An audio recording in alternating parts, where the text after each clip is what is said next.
سلامونه، وخت مو په خیر. پام وکړئ د دې مهال تازه او مهمو پیښو ته. په جلال آباد ښار کې د کډوالو لپاره بازار پرانیستل شو. د کار او ټولنیزو چارو ریاست په هڅو او د ګلبهار خیریه بنسټ په مالي ملاتړ د جلال آباد ښار ستاره شرق هوټل ته مخامخ د کډوالو بازار پرانیستل شو. په دغه بازار کې به هغو راستنېدونکو هیوادوالو ته چې هیواد ته تازه راستانه شوي د منځني کاروبار لپاره کار وسایل ورکړل شي. د امریکا د بهرنیو چارو وزیر وایي د ایران اټومي پروګرام باید له یورانیمو د غني کولو پرته وي.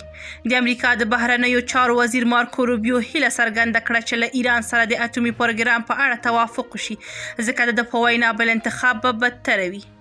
روبیو د سې شنبې په ورځ د امریکا د سنا مجلس د بهرنیو اړیکو په کمیټه کې وویل د امریکا د ولسمشر ډونالد ټرمپ هڅه کوي له ایران سره داسې یو موافقه وکړي چې له مخې یې تهران ته اجازه ورکړل شي چې د سوله ییز اټومي پروګرام لرونکی وي، خو د یورانیم غني کولو اجازه ونه لري.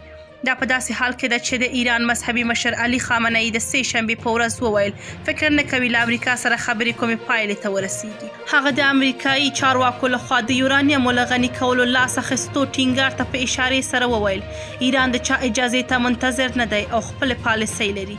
تهران او واشنگټن تر دې دمه د اټومي پروګرام په اړه 4 پړاوونه خبرې کړي او راپورونه وایي چې د یورانیم د غني کولو موضوع په دغو خبرو کې اصلي اختلافي ټکی ګرځېدلی دی.